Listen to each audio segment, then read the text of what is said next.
প্রভুর অনুগ্রহে আমরা নতুন বছরে পদার্পণ করেছি। আর নতুন বছরের প্রভুর বাক্য আজ আমরা পেতে চলেছি। আজ আমরা প্রভুর যে বাক্য পাঠ অধ্যয়ন ও ধ্যান করব তা লেখা আছে লুক লিখিত সুসমাচারের 12 অধ্যায় 13 থেকে 21 পদে। লুক লিখিত সুসমাচার 12 অধ্যায় 13 থেকে 21 পদ। প্রভু তার বাক্যে বলেন, পরে লোকসমূহের মধ্য হইতে এক ব্যক্তি তাহাকে বলিল, হে গুরু, আমার ভ্রাতাকে বলুন যেন আমার সহিত পৈতৃক ধন বিভাগ করে। কিন্তু তিনি তাহাকে কহিলেন, মনুষ্য, তোমাদের উপরে বিচারকর্তা বা বিভাগকর্তা করিয়া আমাকে কে নিযুক্ত করিয়াছে? পরে তিনি তাহাদিগকে বলিলেন, সাবধান, সর্বপ্রকার লোভ হইতে আপনাদিগকে রক্ষা করিও, কেননা উপচিয়া পড়িলেও মনুষ্যের সম্পত্তিতে তাহার জীবন হয় না। আর তিনি তাহাদিগকে এই দৃষ্টান্ত কহিলেন, একজন ধনবানের ভূমিতে প্রচুর শস্য উৎপন্ন হইয়াছিল। তাহাতে সে মনে মনে বিবেচনা করিতে লাগিল, কি করি, আমার শস্য রাখিবার তো স্থান নাই। পরে কহিল, এইরূপ করিব, আমার গোলাঘর সকল ভাঙিয়া বড় বড় গোলাঘর নির্মাণ করিব এবং তাহার মধ্যে আমার সমস্ত শস্য ও আমার দ্রব্য রাখিব। আর আপন প্রাণকে বলিব, প্রাণ, বহু বৎসরের নিমিত্ত তোমার জন্য অনেক দ্রব্য সঞ্চিত আছে, বিশ্রাম করো, ভোজন পান করো, আমোদ প্রমোদ করো। কিন্তু ঈশ্বর তাহাকে কহিলেন, হে নির্বোধ, অর্ধরাত্রিতেই তোমার প্রাণ তোমা হইতে দাবি করিয়া লওয়া যাইবে। তবে তুমি এই যে আয়োজন করিলে, এ সকল কাহার হইবে? যে কেহ আপনার জন্য ধন সঞ্চয় করে এবং ঈশ্বরের উদ্দেশ্যে ধনবান নয়, সে এইরূপ। আমেন। প্রার্থনা করি। পবিত্র মঙ্গলময় স্বর্গস্থ পিতা, তোমার ধন্যবাদ করি প্রভু গো, তুমি তোমার সন্তান আমাদেরকে কত ভালোবাসো। তোমার অনুগ্রহে প্রভু তুমি তোমার পুত্রকে পাঠিয়েছিলে, যিনি ঈশ্বর হয়েও মানুষ হয়ে আমাদের পরিবর্তে মরলেন, আমাদের পাপের প্রায়শ্চিত্ত করলেন। তোমার আত্মা দ্বারা প্রভু সেই সুসমাচার যখন তুমি আমাদের জীবনে প্রচার করেছিলে, আমাদের হৃদয় খুলে দিয়েছিলে। তোমাকে প্রভু যীশু খ্রিস্ট, তোমাকে আমাদের একমাত্র পরিত্রাতা মুক্তিদাতা প্রভু বলে বিশ্বাস স্বীকার গ্রহণ করেছি। আমরা তোমার সন্তান, তোমার হাত ধরে পথ চলার সুযোগ পেয়েছি। আর পৃথিবীর মাটিতে যে কটা দিন তুমি আমাদেরকে রেখেছো প্রভু গো, তোমার গৌরবার্থে জীবন যাপন করার সুযোগ পেয়েছি প্রভু গো। বিগত বৎসরটিতে তুমি আমাদের প্রচুর আশীর্বাদ করেছিলে এবং প্রভু নতুন বৎসর দেখার সুযোগ দিয়েছো আমাদেরকে। আর যখন এই নতুন বছরে আমরা পদার্পণ করেছি, একইভাবে প্রভু আমরা তোমার হাত ধরে পথ চলতে চাই, তোমার গৌরবার্থে জীবন যাপন করতে চাই। প্রভু তুমি আমাদেরকে দিশা দাও তোমার বাক্যের মাধ্যমে। আর যে বাক্য আমরা পাঠ করেছি, যে বাক্য অধ্যয়ন ও ধ্যান করতে চলেছি আমরা, প্রভু তুমি আশীর্বাদ করো। সেই বাক্যের নিগুড় তত্ত্ব বক্তা শ্রোতা সকলে আমরা তার দ্বারা যেন আশীর্বাদ যুক্ত হই, নতুন দিশা পাই। দয়া করো, সঙ্গে সঙ্গে থাকো, যিশু নামে এই প্রার্থনা চাই, আমেন। আমরা বসবো।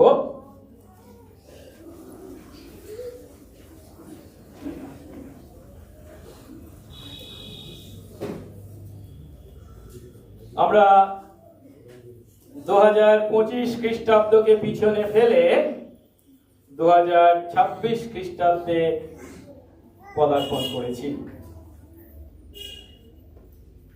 নতুন বছরের প্রথম দিন।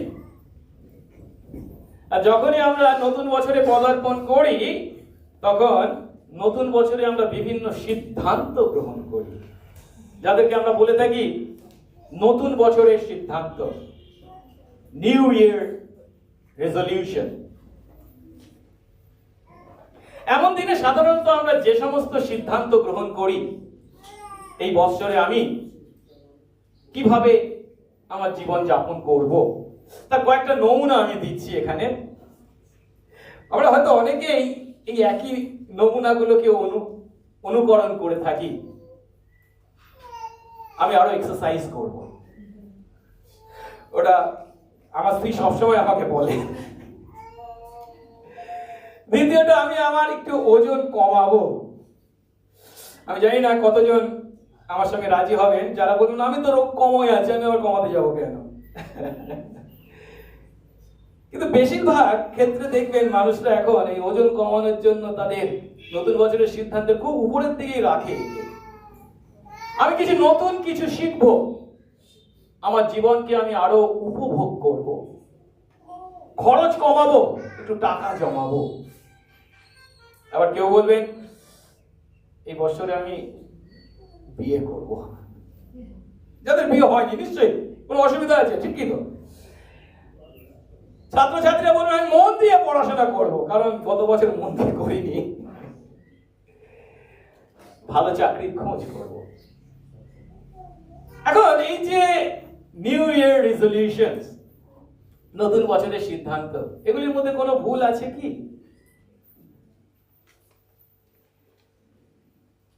কিন্তু আজ যে শাস্ত্রাংশ আমরা পাঠ করেছি, সেই শাস্ত্রাংশেও আমরা দেখতে পাচ্ছি যে যিশু একটি দৃষ্টান্ত দিয়েছিলেন, আর সেই দৃষ্টান্তে তিনি একজন বোকা ধনীর সঙ্গে আমাদের পরিচয় করিয়ে দিয়েছেন। যদিও সে ধনী ছিল ঠিক কথা, কিন্তু ঈশ্বরের দৃষ্টিতে সে বোকা ছিল। সে কি বলেছিল, তার কথাগুলোকে আসুন আমাদের এই নতুন বছরের সিদ্ধান্তের সঙ্গে একটা তুলনা করে দেখি। সে কি বলেছিল 18-19 পদে, আমি এইরূপ করব, আমার সমস্ত গোলাঘর ভেঙে বড় বড় গোলাঘর নির্মাণ করব, তার মধ্যে আমার সমস্ত শস্য আমার দ্রব্য রাখবো, আর আমার প্রাণকে বলবো, প্রাণ, বহু বৎসরের জন্য তোমার জন্য অনেক দ্রব্য সঞ্চিত আছে, বিশ্রাম করো, ভোজন পান করো, আমোদ করো। আচ্ছা, একটু আগে আমরা সাধারণত নতুন বছরে যে সমস্ত সিদ্ধান্ত নিই, তার সঙ্গে যদি এই ব্যক্তির এই কথাগুলিকে আমরা তুলনা করি, তেমন কিছু পার্থক্য আছে কি? কিন্তু এই ব্যক্তির এই কথাগুলির প্রেক্ষিতে যিশু কি বলেছিলেন যখন আমরা চিন্তা করি, তখন আমাদের নতুন বছরের সিদ্ধান্তগুলি সম্পর্কে চিন্তা করার, বিবেচনা করার প্রয়োজন আছে। কারণ সে যখন এই কথা বলেছে তার নিজেকে, তখন প্রভু তাকে কি বলছেন? ঈশ্বর তাকে বললেন 20 পদ, ওহে বোকা, আজ রাতেই তোমার প্রাণ তোমার কাছ থেকে দাবি করে নেওয়া যাবে। তবে তুমি এই যে আয়োজন করলে, এ সকল কার হবে? আমাদের প্রভু যখন এই ব্যক্তিকে বোকা বলছেন, তখন নিশ্চয়ই আমাদের নতুন বছরের সিদ্ধান্তগুলিকে আরেকবার বিবেচনা করার প্রয়োজন আছে। আমাদের নতুন বছরের সিদ্ধান্তগুলি কি একইভাবে প্রভুর দৃষ্টিতে বোকার নেওয়া সিদ্ধান্ত? এখন প্রভু এই যে দৃষ্টান্তটি দিয়েছিলেন, কোন প্রেক্ষাপটে বা কি বিষয়ে শিক্ষা দেওয়ার জন্য, কোন বিষয়ে শিক্ষা দেওয়ার জন্য, কোন গুরুত্বপূর্ণ বিষয়ে শিক্ষা দেওয়ার জন্য এই দৃষ্টান্তটি তাদের শুনিয়েছিলেন, সেটা আমাদেরকে উপলব্ধি করতে হবে। 15 পদে বলা হয়েছিল, পরে তিনি অর্থাৎ যিশু তাদের বললেন, সাবধান, সব ধরনের লোভ থেকে নিজেদের রক্ষা করো, কারণ উপচে পড়লেও মানুষের সম্পত্তিতে তার জীবন হয় না। অর্থাৎ লোভ সম্বন্ধে শিক্ষা দিতে গিয়ে যিশু এই দৃষ্টান্তটি বলেছিলেন, এবং সেই দৃষ্টান্তে সেই ধনীর কথা প্রেক্ষাপটে তিনি তাকে বোকা বলে বর্ণনা করেছে। কিন্তু এই লোভ সম্বন্ধে যিশু কেন শিক্ষা দিয়েছিলেন তাদের? প্রেক্ষাপটটা কি? তাহলে আমাদেরকে এই লুক 12 অধ্যায় প্রথম থেকে একটু দেখতে হবে। আজ আমরা যদিও 13 থেকে 19 পদ পাঠ করেছি, তার আগে থেকে যদি দেখি, 1 পদ থেকে যদি দেখি, দেখতে পাই যিশু সেখানে তার শিষ্যদের শিক্ষা দিচ্ছেন আর বলছেন যে ফরিসীদের তাড়ি মানে হচ্ছে কপটতা বা ভণ্ডতা থেকে তারা যেন সাবধান থাকে। কিন্তু ফরিসীদের নাই একই ধরনের ভণ্ডতা তারা যে প্রশ্রয় দেবে বা দিতে পারে তা নয়। আগামী দিনে শিষ্যরা যে কপটতার আশ্রয় নিতে প্রলুব্ধ হবে সেটা কিন্তু ফরিসীদের কপটতা থেকে পৃথক ছিল। কারণ যিশু এখানে তার শিষ্যদেরকে খুব সাবধান করে বলছেন যে আগামী দিনে তারা বিভিন্ন তাড়না বা নির্যাতনের মুখোমুখি হতে চলেছে। এখন যখন তারা সেই সমস্ত তাড়না বা নির্যাতনের মুখোমুখি হবে, তখন তারা কি বিষয়ে প্রলুব্ধ হবে? নিজেদের বিশ্বাস অস্বীকার করতে। তাই প্রভু এই অধ্যায়ের প্রথম অংশে বলছেন, তাদের দেখিয়ে দিচ্ছে, তারা যদি তাড়নার মুখোমুখি হয়ে নিজেদের বিশ্বাস অস্বীকার করে সেটা হবে বোকার কাজ। কেন? তারা যে যিশুকে অস্বীকার করেছে এটা বেশি দিন লুকানো থাকবে না, একদিন বেরিয়ে পড়বে। তাহলে যদি ভয় এমন কাজ করে সেটা কতখানি বোকার কাজ। তাই তিনি এই ধরনের কপটতাকে ভয়ের কারণ হিসাবে বর্ণনা করেছেন। এখন যে সমস্ত ভয়ের কারণে শিষ্যরা এই কপটতা মানে যিশুকে অস্বীকার করবার কপটতার আশ্রয় নিতে প্রলুব্ধ হবে, সেগুলো কি হতে পারে? তারা শারীরিক মৃত্যুর মুখোমুখি হবে, সেই ভয়ে তারা যিশুকে অস্বীকার করার কথা ভাববে। হতে পারে লোকদের সামনে যিশুকে স্বীকার করার ভয়। হতে পারে উচ্চ পদস্থ কর্তৃপক্ষের সামনে দাঁড়িয়ে তারা কি বলবে তা জানে না, সেই ভয়ে। কিন্তু পরবর্তী অংশে আমরা দেখতে পাচ্ছি 4 থেকে 12 পদে যিশু তাদেরকে আশ্বাস দিচ্ছে, তোমরা শারীরিক মৃত্যুর ভয় পাচ্ছ, মানুষকে ভয় করো না, তারা তোমাদের শরীরকে হত্যা করতে পারে কিন্তু আত্মাকে নয়। ভয় যদি করতে হয় ঈশ্বরকে ভয় করো, কারণ তিনি তার সদয় তত্ত্বাবধান, তার প্রভিডেন্সের দ্বারা সর্বদা তোমাদের সঙ্গে বর্তমান। দ্বিতীয়ত, লোকদের সামনে যিশুকে স্বীকার করার ভয় পাচ্ছ, কিন্তু তোমরা জানো না যে তোমরা যদি লোকদের সামনে তাকে স্বীকার করো, তিনি একদিন তোমাদেরকে স্বর্গদূতদের সামনে স্বীকার করবেন। আর উচ্চ পদস্থ কর্তৃপক্ষের সামনে কি বলবে সেই বিষয়ে ভয় পাচ্ছ। পবিত্র আত্মা তার তোমরা নিন্দা করার পরিবর্তে যখন তার গৌরবার্থে জীবনযাপন করবে, তিনি তোমাদেরকে বলে দেবেন কি বলতে হবে। এখন বুঝুন এই শিক্ষাগুলো কতখানি গুরুত্বপূর্ণ, কতখানি গভীর। কিন্তু এমন গুরুত্বপূর্ণ শিক্ষা যখন তিনি দিচ্ছেন মূলত শিষ্যদেরকে, কিন্তু সেখানে কেবল যে শিষ্যরা উপস্থিত আছে তা নয়, অনেক মানুষ সেখানে উপস্থিত আছে, তাদের কানেও এই কথাগুলো পৌঁছাচ্ছে। তাদের কান যে এগুলো এড়িয়ে গিয়েছিল তা নয়, কিন্তু সকলের কানেই সেই কথা কি পৌঁছেছিল? কান দিয়ে ঢুকলেও মন দিয়ে কি তারা শুনেছিল? উপস্থিত জনতার মধ্যে অন্তত একজনকে আমরা দেখতে পাচ্ছি, যার কথা 13 পদে বলা হয়েছে। যিশুর এই গুরুত্বপূর্ণ আত্মিক শিক্ষার, স্বর্গীয় শিক্ষার বিষয়গুলি কিন্তু তার কানে প্রবেশ করেনি। তার কানে কেন এই গুরুত্বপূর্ণ স্বর্গীয় আত্মিক শিক্ষা প্রবেশ করেনি? কারণ সে তার জাগতিক সম্পত্তির চিন্তায় মগ্ন ছিল, আচ্ছন্ন ছিল। গতকাল বলবো কি আজকে, গতকালই বর্ষ শেষের উপাসনায় রোমিও 13 অধ্যায় থেকে দেখছিলাম মাংসের ইচ্ছা চরিতার্থ করার চিন্তায় আচ্ছন্ন হয়ে থাকার কথা।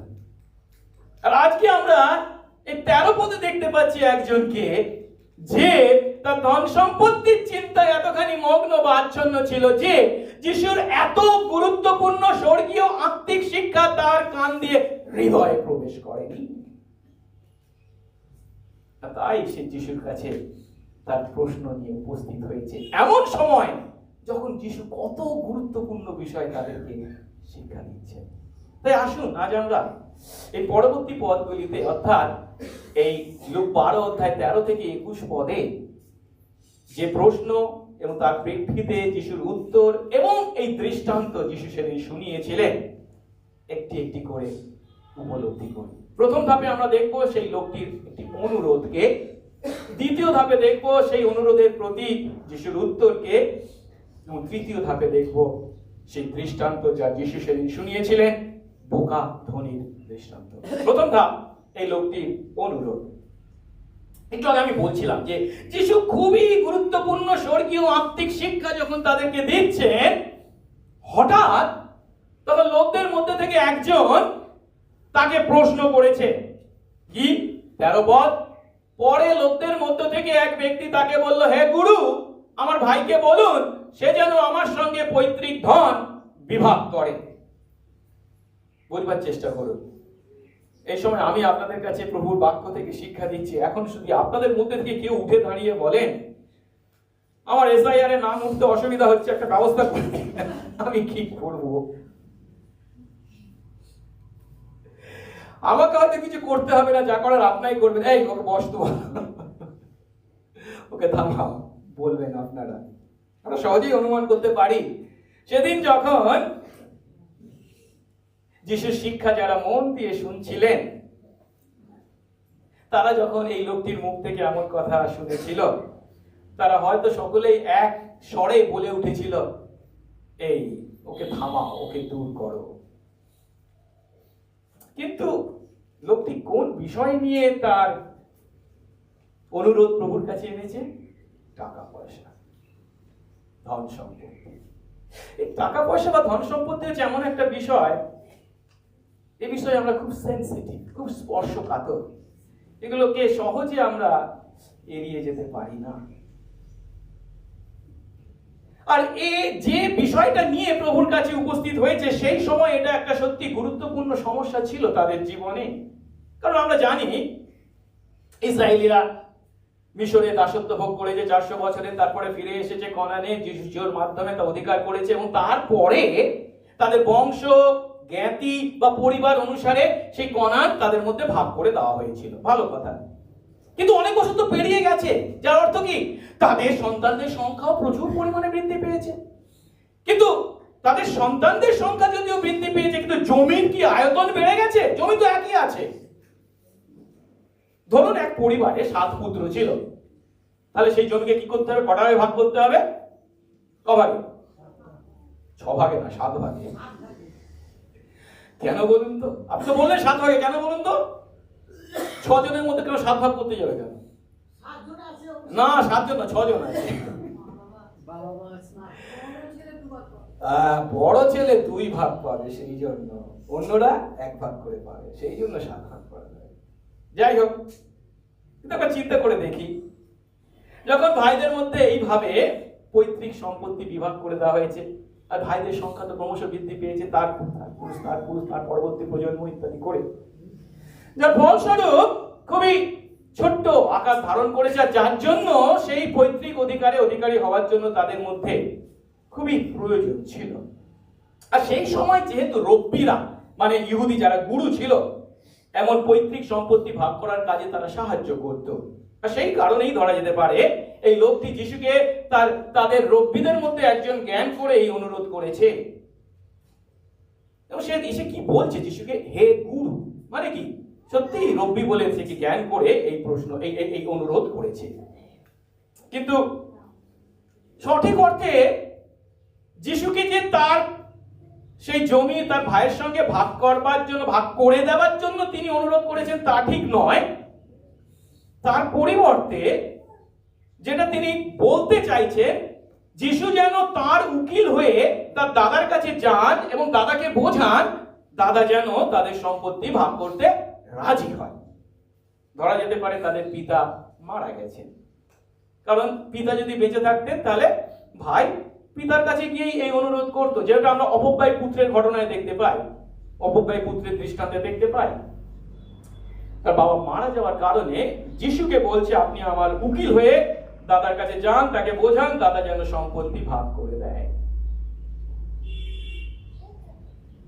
আজ যখন আমরা এখানে এসে উপস্থিত হয়েছি, আমার আপনার জীবনেও কি এই লোকটির জীবনে এই যে সমস্যাটা ছিল, যে সমস্যা নিয়ে যিশুর কাছে সে উপস্থিত হয়েছিল, আমরাও কি আমাদের জীবনে বিভিন্ন সমস্যা নিয়ে তার কাছে উপস্থিত হইনি? আমাদের জীবনে এই একই সমস্যা নয়, সম্পত্তিগত সমস্যা নাও হতে পারে, কিন্তু আছে বিভিন্ন সমস্যা। আর সেই সমস্যার সমাধান পাওয়ার জন্য আমরা যিশুর কাছে সমাধান পেতে চাইছি, এই মনোভাবে এসেছি। এটা কি সত্যি নয়?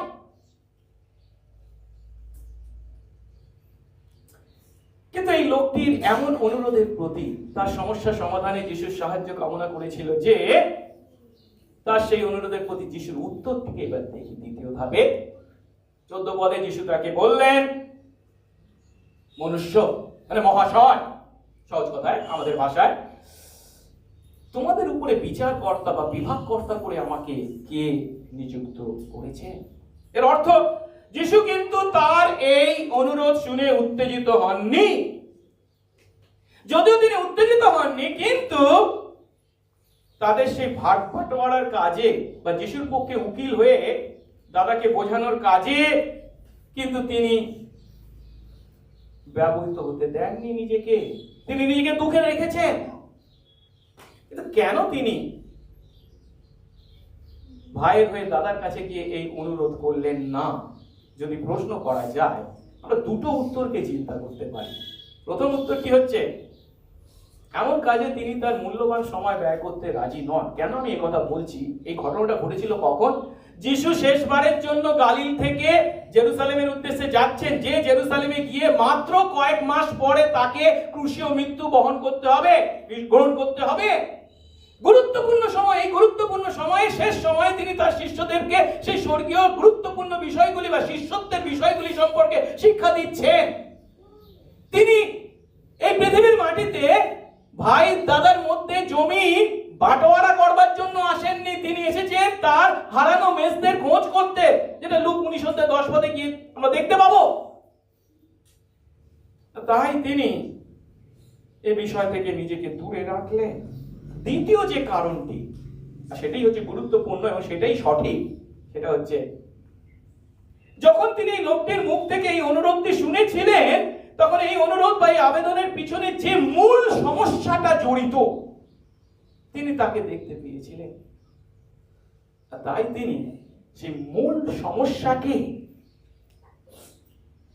ভিত্তি করে তার সঠিক শিক্ষাকে তাদের কাছে উপস্থিত করবার সুযোগকে তিনি গ্রহণ করলেন। এই মূল সমস্যাটা কি ছিল? মূল সমস্যাটি হলো লোভ। তাই পরবর্তী পদে 15 পদে যিশু সমবেত সমস্ত লোকের উদ্দেশ্যে কি বললেন? তিনি বললেন, সাবধান, সব ধরনের লোভ থেকে নিজেদের রক্ষা করো, কারণ উপচে পড়লেও মানুষের সম্পত্তিতে তার জীবন হয় না। এখন লোভের সঙ্গে আমরা সবাই পরিচিত। কেউ যদি আমাদের মধ্যে এমন কথা বলি, আমার কোনো লোভ নেই, তাহলে তার সেই কথা কতজনে বিশ্বাস করবে সন্দেহজনক। সহজ কথায়, কিন্তু লোভটা কি? সহজ কথায় লোভ হলো আমার যা আছে তাতে আমি সন্তুষ্ট নই, আমাকে আরো পেতে হবে, এই ইচ্ছাটা। ভাবটা এমন, আর একটু পেলে যেন আমি সন্তুষ্ট হব, কিন্তু তা পেলেও কি আমি সন্তুষ্ট হই? বাস্তবটা কি? ফুটো কলসিতে যতই জল ঢালা হোক না কেন, তা যেমন ভর্তি হয় না, ঠিক তেমনই আমাদের আরো পাওয়ার ইচ্ছা তথা লোভে কোনো শেষ নেই। তাই লোভ হলো আরো আরো আরো পাওয়ার পিপাসা। আর এখানে যে গ্রিক শব্দটিকে ব্যবহার করা হয়েছে তার অর্থ হচ্ছে পক্ষপাতহীন বা ন্যায্য অংশ, যেটা আমার পাওনা, আমরা যখন তার থেকেও বেশি পাওয়ার ইচ্ছা করি তখনই হলো সেটা লোভ। আমাদের উপলব্ধি করতে হবে, যিশু এই কথাটি যে লোকটি তাকে অনুরোধ করেছিল তার উদ্দেশ্যে কেবল তাকে যে বলেছিলেন তা নয়, সেখানে উপস্থিত যতজন ছিল প্রত্যেকের উদ্দেশ্যে এই কথা বলেছিলেন। কি কথা? একটু আগে আমরা দেখলাম, সাবধান, সব ধরনের লোভ থেকে নিজেদের রক্ষা করো, কারণ উপচে পড়লেও মানুষের সম্পত্তিতে তার জীবন হয় না। এখন একটু আগে আমি বলছিলাম এই 12 অধ্যায়ের প্রথম অংশে যিশু তাদেরকে কি বলেছিলেন? এক পদে, ফরিসীদের তাড়ি তথা কপটতা বা ভণ্ডামি থেকে তারা সাবধান থাকে যেন। আর এখানে তিনি তাদেরকে কি বলছেন? সব ধরনের লোভ থেকে সাবধান, একই সাবধান থাকতে, সতর্কতা থাকতে। কিন্তু আমরা সাধারণত কি, কপটতা, ভণ্ডামি ওটা বিরাট বড় পাপ, ওটা থেকে আমরা সবসময় দূরে থাকতে চেষ্টা করব। কিন্তু লোভ, ওটা কি করা যাবে? কিছু করার নেই। না, একই অর্থে একই ভাষায় দুটোরই বিষয় প্রভু আমাদেরকে সতর্ক করেছেন। তাই আসুন একটু লোভ সম্পর্কে আমরা নতুন নিয়মে কি শিক্ষা দেওয়া হয়েছে কয়েকটি পদে দেখি। আমরা যদি মার্ক 7 অধ্যায় দেখি 20 থেকে 23 পদ, সেখানে দেখতে পাই যিশু যখন ফরিসীদের সম্বন্ধে বলছিলেন, তাদের এই বাহ্যিক আচরণের সমালোচনা করে তিনি তাদের আন্তরিক সমস্যার দিকে মনোযোগ দিতে বলেছিলেন। কারণ তিনি বলতে চেয়েছেন কি, হৃদয় থেকে যে সমস্ত মন্দ বিষয় বের হয় সেগুলি আমাদেরকে আসলে মন্দ করে। আর কি কি বিষয় আমাদের হৃদয় থেকে মন্দ বিষয় বের হয় তার একটা তালিকা তিনি এখানে দিয়েছেন। কি? তিনি আরো কহিলেন, মনুষ্য হইতে যাহা বাহির হয় তাহাই মনুষ্যকে অশুচি করে, কেন ভিতর হইতে মনুষ্যদের অন্তঃকরণ হইতে কুচিন্তা বাহির হয়, বেশ্যাগমন, চৌর্য, নরহত্যা, ব্যভিচার, লোভ, দুষ্টতা, ছল, লম্পটতা, কুদৃষ্টি, নিন্দা, অভিমান ও মূর্খতা। এই সকল বিষয় ভিতর হইতে বাহির হয় এবং মনুষ্যকে অশুচি করে। এখানে এই যে মন্দ বিষয়গুলির যে লিস্ট তিনি দিয়েছেন তার বেশ উপর দিকেই আমরা কাকে দেখতে পাচ্ছি? লোককে। আবার যদি রোমিও 1 অধ্যায় 29 পদ দেখি, সেখানেও আমরা দেখতে পাই একই কথা প্রভু বলছেন যে ঈশ্বরের বিরুদ্ধে আমরা যখন বিদ্রোহ করি তখন আমরা আমাদের মনকে পাপে পতিত করি, আর সেই পাপে পতিত হওয়ার হৃদয় মন্দ কাজ করতে বাধ্য হয়, লোভের দাসে পরিণত হয়। বলছে তাহারা যারা ঈশ্বরের বিরুদ্ধে বিদ্রোহ করেছে তারা সর্বপ্রকার অধার্মিকতা, দুষ্টতা, লোভ ও হিংসাতে পরিপূরিত, মাৎসর্য, বদ, বিবাদ, ছল, দুর্বৃত্তিতে পূর্ণ ইত্যাদি। শুধু তাই নয়, আমরা ইফিসীয় যদি 4 অধ্যায় দেখি 17 থেকে 19 পদ, সেখানে দেখতে পাই ঈশ্বর থেকে বিচ্ছিন্ন জীবন যাপন যখন আমরা করি তখন আমরা নিজেদেরকে শৈরিতা কথার অর্থ হচ্ছে আরো পাওয়ার, লোভ, লাস্ট ফর মোর, নিজেদেরকে তার কাছে সমর্পণ করে। প্রভু বলছেন এই কথা, অতএব আমি তোমাদের এই কথা বলছি, প্রভুতে দৃঢ়রূপে আদেশ করছি কি, তোমরা আর পরজাতীয়দের ন্যায় চলিও না, অবিশ্বাসীদের ন্যায় চলো না। তারা আপন আপন মনের অসার ভাবে চলে, তাদের চিত্ত অন্ধীভূত, ঈশ্বরের জীবনের বহির্ভূত হয়েছে, আন্তরিক অজ্ঞানতা প্রযুক্ত, হৃদয়ের কঠিনতা প্রযুক্ত হয়েছে। তারা অসার হইয়া স্বলোভে সর্বপ্রকার অশুচি ক্রিয়া করিবার জন্য আপনাদিগকে শৈরিতায় সমর্পণ করেছে। এখন যেটা লক্ষ্য করার বিষয়, একটু আগে আমরা যেটা 12 অধ্যায় 15 পদ দেখলাম লুকে, সেখানে প্রভু শুধুমাত্র এক ধরনের লোভের কথা বলেননি, বলছে কি সর্বপ্রকার লোভ থেকে সাবধান। আর এই লোভ সম্বন্ধে 10 আজ্ঞার 10ম আজ্ঞায় আমরা কি দেখতে পাই?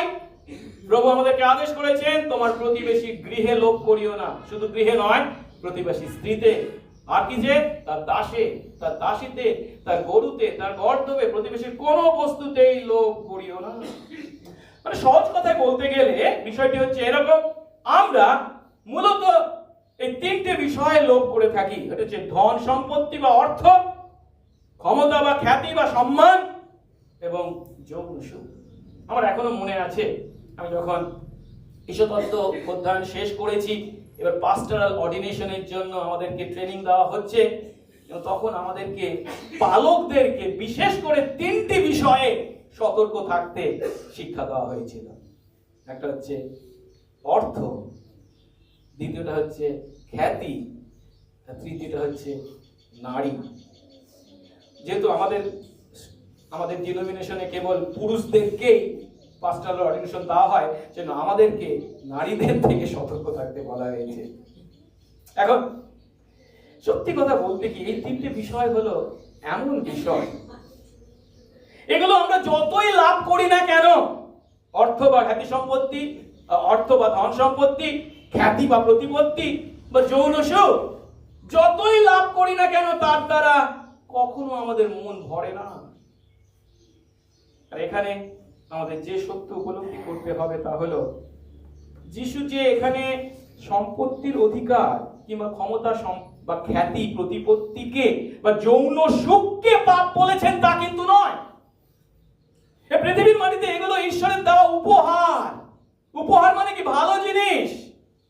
কিন্তু আমরা যখন আমাদের গণ্ডিকে অতিক্রম করে ন্যায্য বিষয়ের পরিবর্তে তার অতিরিক্ত পাওয়ার ইচ্ছা করি, গণ্ডিকে অতিক্রম করার যে ইচ্ছা, এটাই হচ্ছে লোভ, আর তাকে তিনি পাপ বলেছেন। মনে রাখো, অর্থ বিষয়টা পাপ নয়, খ্যাতি প্রতিপত্তি বিষয়টা পাপ নয়, যৌন সুখ পাপ নয়। যখন ঈশ্বর যে পরিমাণে আমাদেরকে দিয়েছে সেই গণ্ডির মধ্যে যখন তা আমরা উপভোগ করছি, তা খুবই আশীর্বাদের বিষয়, গিফট অফ গড। কিন্তু সেই গণ্ডিকে অতিক্রম করে যখন আমরা যাই, তাকে যখন লোভ বলছেন, তার অর্থ আমরা পাপ করি। এই কারণে উপদেশক 5 অধ্যায় 10 পদে বলা হয়েছে, যে ব্যক্তি রৌপ্য ভালোবাসে সে কি রৌপ্যে তৃপ্ত হতে পারে? যে ধনরাশি ভালোবাসে ধনাগমে সে তৃপ্ত হতে পারে কি? একই কথা পৌল বলেছেন 1 তিমোথেয় 6 অধ্যায় 10 পদে, কেননা ধনাসক্তি সকল মন্দের একটা মূল। আমরা একটা ভুল করে যেন ব্যাখ্যা এমনটা না করি, ধনই হচ্ছে, টাকা পয়সাই হচ্ছে সমস্ত মন্দের মূল। পৌল কিন্তু সে কথা এখানে বলেননি। ধনকে সমস্ত মন্দের মূল এমন কথা তিনি বলেননি, কিন্তু কি ধনাসক্তি মানে কি ধনের প্রতি আসক্তি হচ্ছে সমস্ত মন্দের একটা মূল। মন্দের বিভিন্ন উৎস আছে, সেই সমস্ত উৎসের মধ্যে একটি হলো ধন বা অর্থ পাওয়ার ইচ্ছা। আর যিশু লোভ থেকে সাবধান থাকতে বলেছেন, কারণ একজন তার জীবনে যত উপচে পড়া ধন বা সম্পত্তির মালিক হন না কেন, সেই ধনের দ্বারা, সেই সম্পত্তির দ্বারা তার জীবনের মূল্যায়ন কখনো হয় না। আমি অনেক ধনের সম্পত্তির অধিকারী, আমি অনেক সম্পত্তির অধিকারী, সেই জন্য আমার জীবন কত মূল্যবান, যদি এই কথা মনে করে থাকি, তাহলে আমরা বড় ভুল করছি। কিন্তু জগতের মানুষ এটাই মনে করে। বাস্তব কি? জগতের মানুষদের কি দেখে? ধন সম্পত্তি দেখে, এবং ধন সম্পত্তি দেখেই তাদের কি করে? মূল্যায়ন করে থাকে। যিশু এখানে জগতের সেই মিথ্যা চিন্তার বিরুদ্ধে আমাদেরকে শিক্ষা দিচ্ছেন। যিশু আমাদের জাগতিক ধন সম্পত্তি আরো পাওয়ার ইচ্ছা ত্যাগ করে আমাদের যা আছে তাতে সন্তুষ্ট থাকে বলছেন, এবং যে সত্যটা তিনি আমাদের কাছে তুলে ধরছেন সেটা কি? জীবনের জন্য বিভিন্ন ন্যূনতম প্রয়োজন আছে, ঠিক কথা। তিনি তাকে যে অস্বীকার করেছেন তা নন। জীবনের বিভিন্ন ন্যূনতম প্রয়োজন আছে, সেই সমস্ত প্রয়োজনের পূর্ণতা অবশ্যই প্রয়োজন, ঠিক কথা। কিন্তু সম্পত্তির প্রাচুর্যের দ্বারা আমার জীবনের প্রাচুর্য নির্ধারিত হয়, এই ভুল চিন্তাকে তিনি খণ্ডন করছেন। তাহলে একটা প্রশ্ন যেটা আমরা এখানে করব, প্রভু বলছেন উপচে পড়লেও মানুষের সম্পত্তিতে জীবন হয় না। তাহলে উপচে পড়া সম্পত্তিতে যদি মানুষের জীবন হয় না, তাহলে প্রশ্ন উঠবে বাইবেলের শিক্ষা অনুসারে কিসে আমাদের জীবন হয়? কিসে আমাদের জীবন হয়? আর এই বিষয়ে বাইবেল স্পষ্ট উত্তর যেটা দিয়ে থাকে তা হলো, প্রকৃত জীবন হলো যীশু খ্রিস্টকে জানা এবং তার জন্য জীবন যাপন করা। আপনি হয়তো যীশু খ্রিস্টকে না জেনে এই পৃথিবীর মাটিতে অনেক ধন সম্পত্তির মালিক হতে পারেন। হ্যাঁ পারেন, এই পৃথিবীর মাটিতে এমন অনেক মানুষ আছে, কিন্তু তার জীবনের মূল্য ঈশ্বরের দৃষ্টিতে শূন্য। আমাদের জীবনের মূল্য তখনই যখন আমরা যীশু খ্রিস্টকে জানি এবং তার জন্য জীবন যাপন করি। আর তাই যখন 14 অধ্যায় 6 পদে যিশু বলছেন কি, আমি পথ সত্য ও জীবন। কিসে আমাদের জীবন হয়? যিনি জীবন স্বয়ং কে? যিশু। যিশুতে আমাদের জীবন হয়। আর জন 17:3 তিনি কি বলছেন? তোমরা সেই জীবন জানবে। সেই জীবন কি? যখন তোমরা একমাত্র ঈশ্বরকে এবং তার পুত্র যিশু খ্রিস্টকে জানবে, সেটাই হলো অনন্ত জীবন। ঈশ্বরকে জানা এবং তার পুত্রকে জানা হচ্ছে প্রকৃত অর্থে জীবন। এখন বিষয়টা আরেকটু পরিষ্কার করে স্পষ্ট করে তাদেরকে বোঝানোর জন্য এরপর যিশু তৃতীয় ধাপে একটি দৃষ্টান্ত দিয়েছেন, যেটা বোকা ধনীর দৃষ্টান্ত নামে আমাদের কাছে পরিচিত। তিনি এখানে বলছেন একজন ধনবানের কথা, যার জমিতে ঈশ্বর তার অনুগ্রহে প্রচুর শস্য উৎপন্ন হয়েছিল এবং এর দ্বারা সে প্রভূত নিরাপত্তা উপলব্ধি করেছিল। কিন্তু তার জ্ঞানে একটা সমস্যা ছিল। তার সে সমস্যাটা হলো, এত শস্য রাখবার জন্য তার বড় গোলাঘর ছিল না। আর তাই সে মনে মনে ঠিক করেছিল কি, আমার সমস্ত ছোট গোলাঘরগুলো ভেঙে ফেলবো আর বড় বড় গোলাঘর তৈরি করব। তারপর সেই সমস্ত শস্য নতুন গোলাঘরে সঞ্চয় করে রাখবো। ফলস্বরূপ তাকে আর কোনোদিন তার খাওয়ারের জন্য চিন্তা করতে হবে না, কষ্ট করতে হবে না। শুনি তার মুখে সেই কথা। 12:19 বলা হয়েছে, আর আমার প্রাণকে বলবো, প্রাণ বহু বৎসরের জন্য তোমার জন্য অনেক দ্রব্য সঞ্চিত আছে। বিশ্রাম করো, মানে তুমি বিশ্রাম করো, তুমি ভোজন প্রাণ করো, তুমি আমোদ প্রমোদ করো। এই কথাগুলো যখন আমরা দেখছি, এই কথার মধ্যে এই পদে কাকে দেখতে পাচ্ছি? কেবল তুমি, কেবল আমি আমার প্রাণকে বলবো, আমি আমার জন্য অনেক সঞ্চিত করেছি, আমি বিশ্রাম করব, আমি ভোজন পান করব, আমি আমোদ প্রমোদ করব, আমি আমি আমি। অর্থাৎ সে সহজ কথায় কেবল নিজের কথাই ভাবছে। সম্পূর্ণভাবে সে নিজের জন্যই ব্যস্ত। আর সে ভেবেছিল সে তার জাগতিক বিষয় সম্পত্তি নিয়ে সন্তুষ্ট থাকবে, তার খানা পিনা, তার আমোদ প্রমোদ তাকে চিরকাল বাঁচিয়ে রাখবে। কিন্তু যেটা চিন্তা করার বিষয় হলো, এই লোকটিকে যখন জগতের দৃষ্টিকোণ থেকে আমরা দেখি, জগতের লোকে কি বলবে? Successful man, very very successful man. কেন? ও ভালো শস্য উৎপন্ন করেছে, এখনই যদি বিক্রি কম দামে বিক্রি হয়ে যাবে, বেশি লাভ করতে পারবে না, ক টাকা থাকবে তার, বড় বড় করে সঞ্চয় করে রাখো, মজুত করে রাখো, তারপরে অল্প অল্প করে ছাড়ো। এ তো কত বড় সাকসেসফুল একজন বিজনেসম্যান। স্বার্থক, স্বার্থপর, স্বার্থক,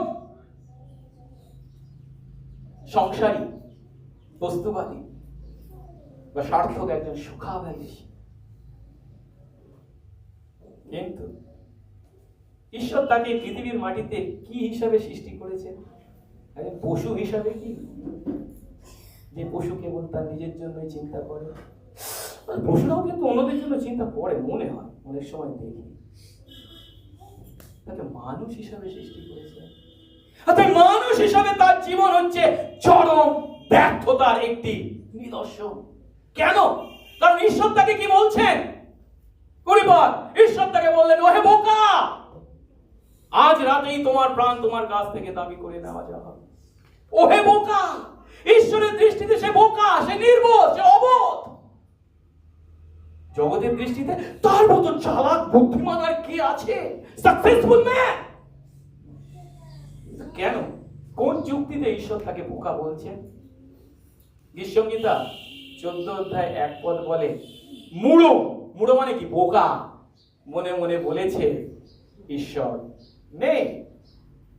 আপনি বলবেন, এ কোথায় বলেছে ঈশ্বর নেই? একবারের জন্য বলেছে, কোথায় লেখা আছে আপনি দেখান না।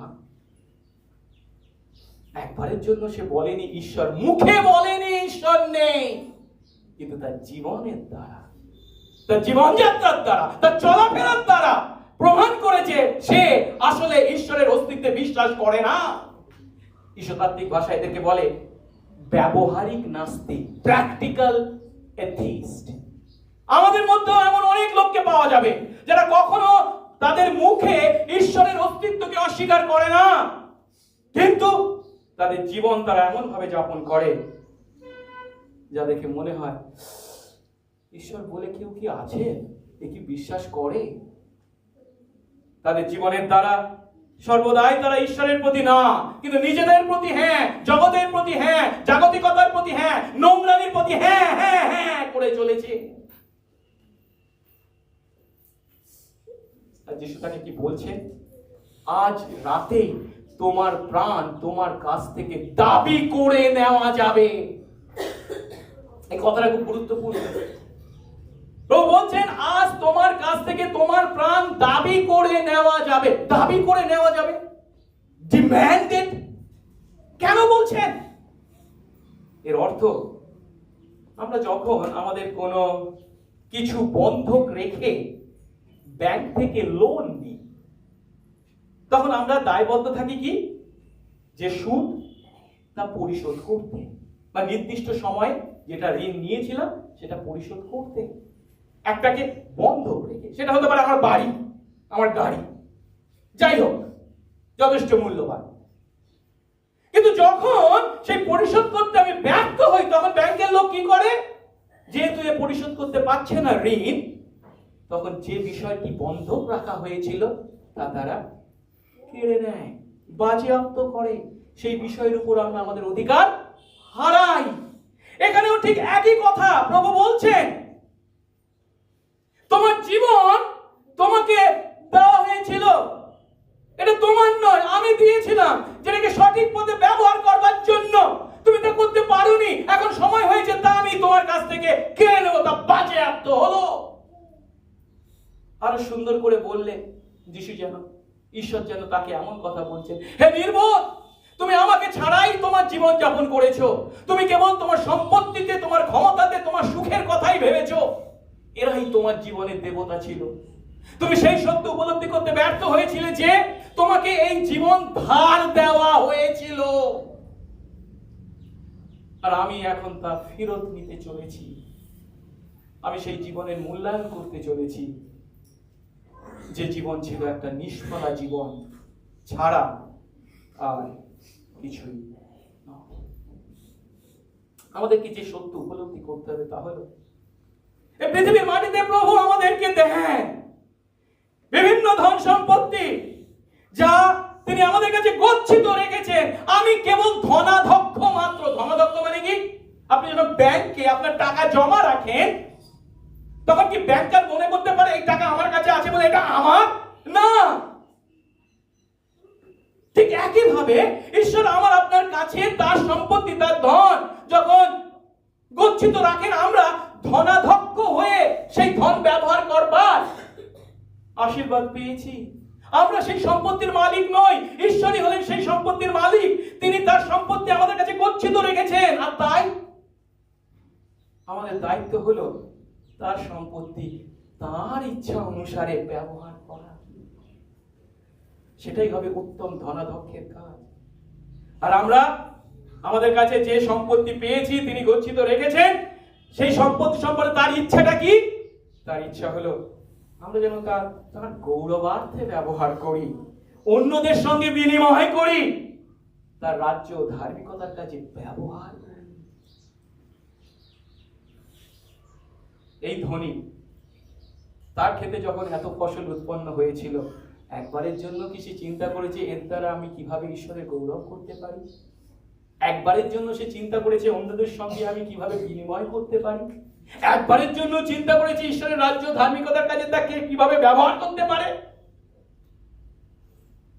আপনি কি আপনার জীবনে ও আপনার জীবনকে এবং আপনার সম্পত্তিকে ঈশ্বরের রাজ্য ধার্মিকতার কাজে ব্যবহৃত হওয়ার মধ্যে আনন্দ উপভোগ করেন, নাকি কেবল আপনি নিজে তা উপভোগ করবার জন্য চেষ্টা চালাচ্ছেন?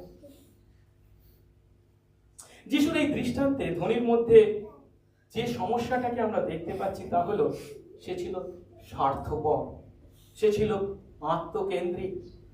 ঈশ্বরের জন্য বা ঈশ্বরের সন্তানদের জন্য তার কোনো চিন্তা ছিল না। সে নিজেকে ছাড়া আর কারোর কথা চিন্তা করতো না। সে যদিও ভেবেছিল তার একমাত্র সমস্যা হলো গোলা ঘরের সমস্যা, বড্ড ছোট, বড় দরকার, কিন্তু তার আসল সমস্যা ছিল আধ্যাত্মিক সমস্যা। সে তার জীবনে ঈশ্বরের সাক্ষাৎ পায়নি, সে ঈশ্বরকে জানতো না। কিন্তু আমি যখন একথা বলছি তার মানে এই নয় যে সে তার মুখে ঈশ্বরের অস্তিত্বকে অস্বীকার করেছে, সে ঈশ্বরের নামে নিন্দা করেছে, না। সত্য হলো সেও একজন ইহুদি পরিবারে জন্মগ্রহণ করেছে, এমন একজন ব্যক্তি। আর ইহুদি পরিবারে জন্মগ্রহণ করলে সে ছোটবেলা থেকে ঈশ্বরের বাক্য শুনেছে, সমাজ গৃহে বা মন্দিরে গেছে, উপাসনা করেছে, যোগ দিয়েছে, ঈশ্বরের আরাধনা করেছে, উপহার দানও এনেছে। কিন্তু তার সেই সমস্ত কাজ ছিল কি? কেবল বাহ্যিক আচার অনুষ্ঠান মাত্র, ধর্ম পালন মাত্র। অনেকের মুখে আমি এমন কথা শুনি, দিনকাল যা পড়েছে একটু ধর্মকর্ম না করলে হয়। আপনার সেই ধর্মকর্মে কোনো লাভ নেই যদি প্রভুকে না জানেন, তিনি যদি আপনার জীবনে প্রথম প্রধান না হন। হ্যাঁ, সে ধর্ম পালন করেছে, ঠিক কথা, কিন্তু ঈশ্বরের সঙ্গে তার কোনো সম্পর্ক ছিল না। সে প্রকৃত ঈশ্বরকে জানতো না। তার পরিবর্তে তার জীবনে ঈশ্বর কে ছিল? তার ধন, তার অর্থ, তার সম্পত্তি। শুধু তাই নয়, সে ঈশ্বরের সেবা করেছে কেন জানেন? ঈশ্বরের সেবা করার লক্ষ্য হচ্ছে আরো ধনের অধিকারী হওয়া। আসলে সে ধনেরই সেবা করেছে। ধর্মীয় আচার অনুষ্ঠান ছিল তার জীবনে যেটা প্রকৃত ঈশ্বরকে, ধন, সেই ধন আরো উপার্জন করার উপায়। আমাকে ভুল বুঝবেন না, কিন্তু বাক্য এটাই শিক্ষা দিচ্ছে। আজও একইভাবে অনেক মানুষ আর পাঁচজন অবিশ্বাসীর ন্যায় বিশ্বাসী বলে পরিচয় দিও আমরা ঈশ্বরের আরাধনা করি, তাকে যে প্রার্থনা করি, তার কাছে জীবনযাপন করছি, তাকে সন্তুষ্ট করবার চেষ্টা করছি। কি আমাদের এই সমস্ত জাগতিক যে সমস্ত দেবতা আছে, সেটা ধন সম্পত্তি হতে পারে, সেটা আমার শিক্ষা দীক্ষা হতে পারে, সেটা আমার জীবনে কোন কি বলে পারিবারিক জীবন হতে পারে, সেইগুলো লাভ করবার জন্য আসলে হচ্ছে ওইগুলোই আমাদের দেবতা। ওইগুলো দেবতাকে লাভ করবার জন্য নামে ঈশ্বর আরাধনা বা তার উপাসনা করছি। সহজ কথায় আমরা যেটা চাই সেটা হচ্ছে কি? ঈশ্বরকেও সেবা করব, ধনেরও সেবা করব। কিন্তু প্রভু কি বলেছেন আমাদেরকে? মতি 6:24 কেহই দুই কর্তা দাসত্ব করতে পারে না, কেননা সে হয়তো একজনকে দেশ করবে আর অন্যজনকে প্রেম করবে, একজনকে ঘৃণা করবে আরেকজনকে ভালোবাসবে, একজনের প্রতি অনুরক্ত হবে আর অন্যজনকে কি করবে? তুচ্ছ করবে। আর স্পষ্ট ভাষায় ঈশ্বর বলছেন, যিশু বলছেন কি? তোমরা ঈশ্বর এবং ধন উভয়ের দাসত্ব করতে পারো না। প্রভু আশীর্বাদ করুন আমরা যেন এই দৃষ্টান্তে সেই বোকা ধনীর ন্যায় কাজ না করি। সেই বোকা ধনীকে ঈশ্বর শেষে কি বলছেন? তবে তুমি এই যে আয়োজন করলে এ সকল কার হবে? কেন? আজ রাতেই তোমার প্রাণ তোমার কাছ থেকে দাবি করে নেওয়া হবে। আজ আপনি নিজেকে সন্তুষ্ট করবার জন্য, নিজের জন্য সেই সমস্ত স্বার্থপর বিষয়ের পিছনে দৌড়াচ্ছেন, অনেক কষ্ট করছেন, কিন্তু সেগুলি কে ভোগ করবে? আজই যদি আপনার জীবনের শেষ দিন বা শেষ মুহূর্ত হয়, একবার ভেবে দেখেছেন? নিজের জন্য স্বার্থপর ভাবে, আত্মকেন্দ্রিক এই যে কাজ আপনি এত করেছেন, তার কি মূল্য থাকবে? ইয়োব এই সত্যটা ভালো করে জানতেন, তাই তিনি কি বলেছিলেন? আমি মাতার গর্ভ থেকে উলঙ্গ এসেছি, আর উলঙ্গই সেই স্থানে ফিরে যাব, কিছুই সঙ্গে নিয়ে যেতে পারবো না। পৌল একই কথা বলেছেন প্রথম তিমোথেয় 6:7 কেননা আমরা জগতে কিছুই সঙ্গে আনিনি, কিছুই সঙ্গে করে নিয়ে যেতেও পারবো না। আজ আমাদের যে সত্য উপলব্ধি করতে হবে তা হলো ঈশ্বর আমাদের এই জীবন ধার দিয়েছে। Life is on loan. আর তিনি যখন চাইবেন লোন ফেরত চাইবেন, আমাদেরকে সেই লোন ফেরত দিতে হবে, জীবনকে তার কাছে আনতে হবে, সেই জীবনের হিসাব দিতে আমাদেরকে বাধ্য হতে হবে। আমরা কখনোই সেই বিষয়কে দূরে সরিয়ে রাখতে পারবো না। না, আমি হিসাব দেওয়ার যোগ্য নই, আমি হিসাব দেওয়ার জন্য তোমার কাছে কোনো আমার প্রয়োজন নেই, বলতে পারবো না।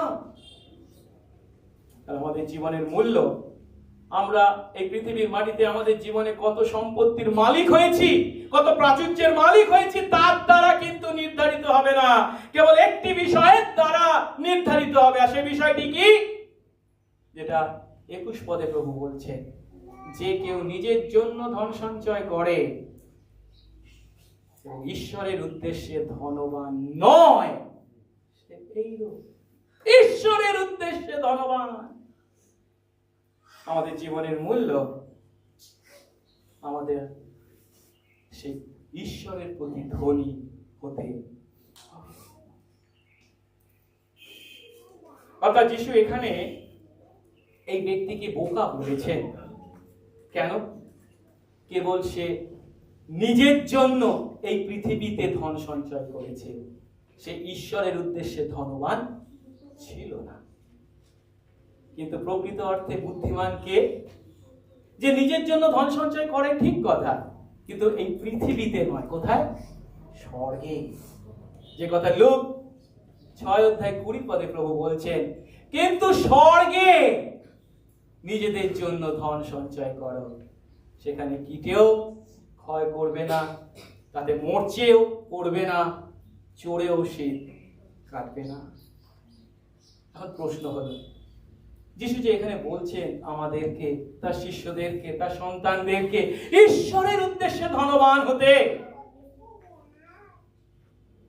তার অর্থ কি? আমরা কখন ঈশ্বরের উদ্দেশ্যে ধনবান?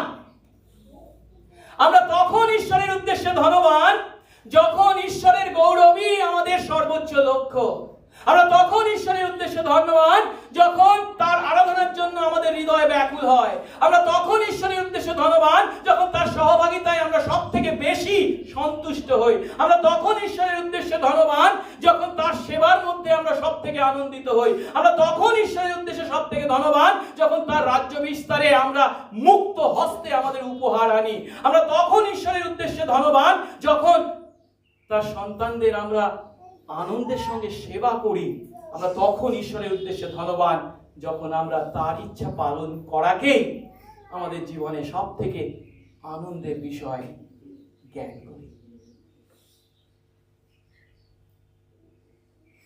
কিন্তু আমরা যেন যিশুর এই কথাকে এখানে ভুল না বুঝি। একটু আগে আমরা দেখলাম যে প্রভু বলছেন যারা নিজেদের জন্য ধন সঞ্চয় করে, ঈশ্বরের উদ্দেশ্যে ধনবান নয়, সে এই বোকা। ও তাহলে কি প্রভু আমাদেরকে ধন সঞ্চয় করতে নিষেধ করছে?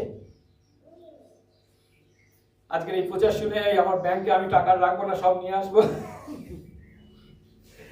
এমন চিন্তা যদি করি তাহলে আমরা হয়তো প্রভুর বাক্যকে ভুল বুঝছি। ঈশ্বর বা প্রভু এখানে যে আমাদেরকে ধন সঞ্চয় করতে নিষেধ করেছেন তা নয়, তার পরিবর্তে এখানে আমাদেরকে উপলব্ধি করতে হবে ঈশ্বরের উদ্দেশ্যে ধনী না হয়ে কেবল নিজের জন্য যখন আমরা সঞ্চয় করি সেই কাজকে তিনি এখানে নিষেধ করেছেন। একটা সহজ উদাহরণ দিচ্ছি। আমাদের দেশে যখন কোভিডের প্রকোপ বৃদ্ধি পেয়েছিল তখন আমরা কি করলাম? বেশিরভাগ লোক গেলাম যত পারি মাস্ক গুলো নিয়ে আমার ঘরে সঞ্চয় করে রেখে দিলাম, অন্যরা যাতে না পায়, আমি বাঁচবো। বুঝতে পারছেন এটা কেমন ধরনের কাজ? আমি বাঁচবো, অন্যরা বলতে যাবে। ঈশ্বরের উদ্দেশ্যে ধনী না হয়ে কেবল নিজের জন্য সঞ্চয় করতে নিষেধ করেছেন। কেবল নিজের জন্য সঞ্চয় করা হলো সেই বোকার কাজ। নিজের জন্য যদিও তা সঞ্চয় করি, কিন্তু শেষে দেখা যাবে তা আমি ভোগ করতে পারবো না। তাই প্রভু আমাদেরকে এই সঞ্চয় করার বিষয়ে খুব পরিষ্কার শিক্ষা দিয়েছেন। যখন আমরা সৎ সংবেদে মানে সৎ বিবেকে, সঠিক বিবেকে ঈশ্বরের উপর নির্ভর করে তার প্রতিজ্ঞায় আস্থা রেখে আমাদের নিজেদের জন্য বা পরিবারের প্রয়োজন পূর্ণ করবার জন্য অবশ্যই আমরা সঞ্চয় করতে পারি। যেমন হিতোপদেশে 6 অধ্যায় 6 পদে প্রভু আমাদেরকে আদেশ করেছেন বা শিক্ষা দিয়েছেন, হে অলস, তোমরা পিঁপড়েদের কাছে যাও, তাদের কাছ থেকে শিক্ষা নাও। কেন? তারা কি করে? শীতকালের জন্য আগে থেকে কি করে রাখে? খাদ্যশস্য সঞ্চয় করে রাখে, মজুত করে রাখে।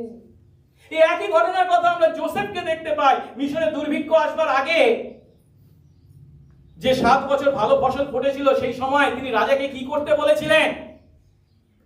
যোসেফ ফরৌনকে বলছেন, আপনি এই কাজটা করুন। কি? দেশে অধ্যক্ষদের নিযুক্ত করে যে 7 বছর অনেক শস্য উৎপন্ন হবে, সেই সময় মিশর দেশ হতে শস্যের পঞ্চমাংশ কি করে আনুন? সংগ্রহ করুন। তারা আগামী সেই শুভ বৎসর সময়ে ভোগ্য সকল সংগ্রহ করুন, ফরৌনের অধীনে নগরে খাদ্যের জন্য সঞ্চয় করুন, রক্ষা করুন। আর এতে কি লাভ হবে? যখন দুর্ভিক্ষের সময় আসবে সেই 7 বৎসর, সেই সময় দেশে খাওয়ার মতো যথেষ্ট ফসল থাকবে, দুর্ভিক্ষে তারা উচ্ছিন্ন হবে না। অর্থাৎ যখন আমরা যোসেফ যখন এই কথা বলছে, সে শুধু তার নিজের জন্য কি এটা করেছিল? না, শুধু মিশর দেশের জন্য নয়, সমগ্র দেশের জন্য। পৃথিবীর সমস্ত দেশের মানুষ এসেছিল, এমনকি সেই কোরআন থেকে তার আত্মীয়রাও এসেছিল। এটা ঈশ্বরের পরিকল্পনা আগামী দিনের জন্য সঞ্চয় করবার। স্বার্থপর ভাবে আপনি বাঁচলে বাপের নাম, এই চিন্তায় জীবন নয়।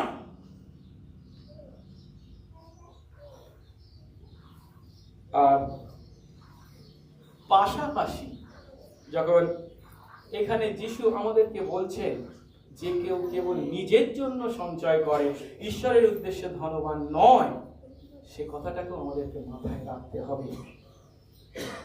তাই যিশু মতি 6 অধ্যায় 33-34 পদে কি বলছেন? তোমরা প্রথমে তার রাজ্য ও তার ধার্মিকতার বিষয়ে চেষ্টা করো, তাহলে ওই সকল দ্রব্য, কি খাবো, কি পরবো, কোথায় থাকবো, তোমাদেরকে দেওয়া যাবে। অতএব কালকের জন্য ভাবিত হইও না, কারণ আগামীকাল আপনার বিষয়ে আপনি ভাবিত হইবে, দিনের কষ্ট দিনের জন্যই যথেষ্ট। প্রশ্ন হলো, আজ আমার আপনার জীবনে প্রথম ও প্রধান কে? সেই প্রথম ও প্রধান বিষয়কে কি আমরা আমাদের জীবনে প্রায়োরিটি দিয়েছি? আমরা যেন সর্বদা তার রাজ্য ও ধার্মিকতাকে আমাদের জীবনে প্রথম ও প্রধান বিষয় জ্ঞান করি। আর তা যখন করব, প্রভু আমাদের কাছে কি প্রতিজ্ঞা করেছেন? ঈশ্বরগীতা 37 অধ্যায় 4 পদ, আর সদাপ্রভুতে আনন্দ করো, আমোদ করো, তিনি তোমার মনোবাঞ্ছা সকল পূর্ণ করবেন। আমরা সদাপ্রভুতে আমোদ করি নাকি টাকা পয়সায় আমোদ করি? আমার সৌন্দর্যে, আমার পোশাক আশাকে আমোদ করি, জাগতিক ধন সম্পত্তিতে আমোদ করি? প্রভু আশীর্বাদ করুন। পৌল আরো বলছেন 1 কোরিন্থীয় 10 অধ্যায় 31 পদ, অতএব তোমরা ভোজন কি পান যা কিছু করো, কিসের জন্য? সকলে ঈশ্বরের গৌরবার্থে। আর প্রশ্ন হলো, আমরা কিভাবে ঈশ্বরের উদ্দেশ্যে ধনবান হতে পারি? আমরা কিভাবে ঈশ্বরের উদ্দেশ্যে ধনবান হব? প্রথমত আমাদেরকে উপলব্ধি করতে হবে বা স্বীকার করতে হবে, আমরা স্বভাবত স্বার্থপর, আমরা জাগতিক, আমরা সুখের অনুসন্ধান করে চলি। এটাই হচ্ছে সত্য।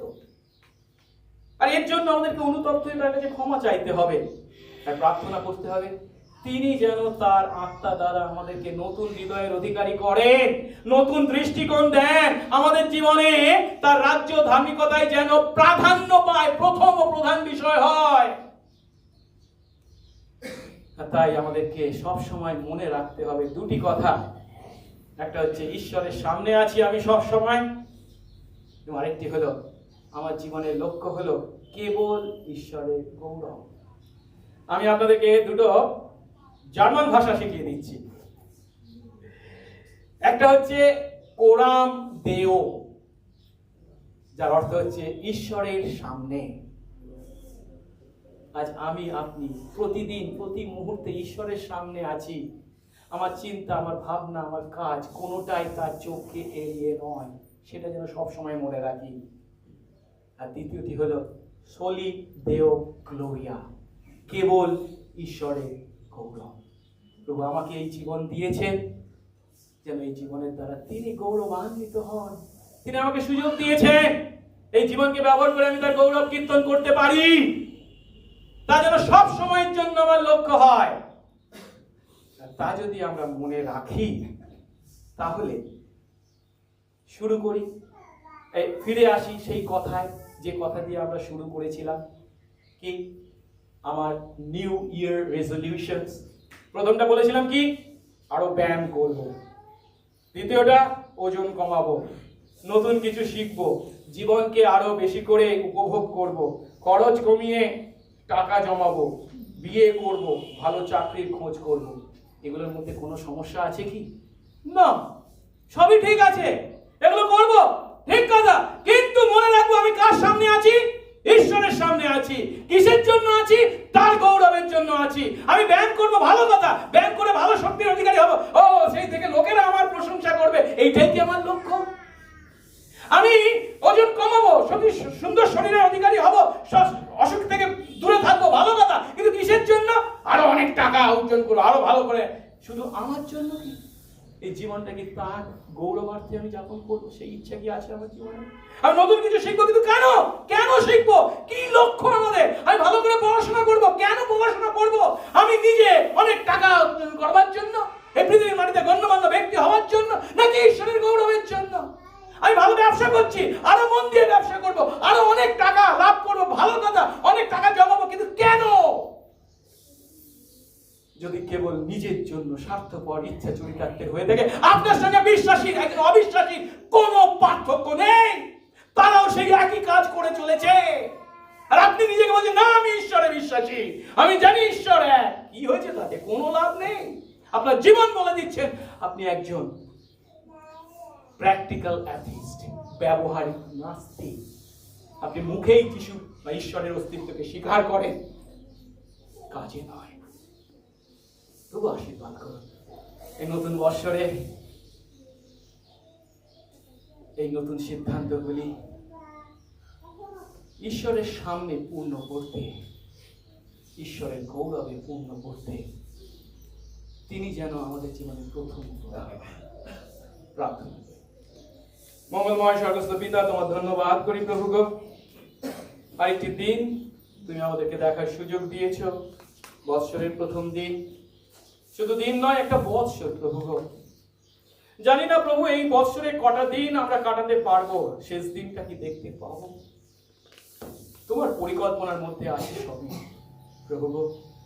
যদি এই 365টা দিন আমরা দেখতে পাই, প্রভু দয়া করো, সদা সর্বদা যেন মনে রাখি তোমার দৃষ্টির সামনে আমরা আছি, তোমার সামনে আমরা আছি। প্রতিটা দিন, প্রতিটা মুহূর্ত আমার জীবন কখনোই তোমার চোখকে এড়িয়ে আমি যাপন করতে পারি না।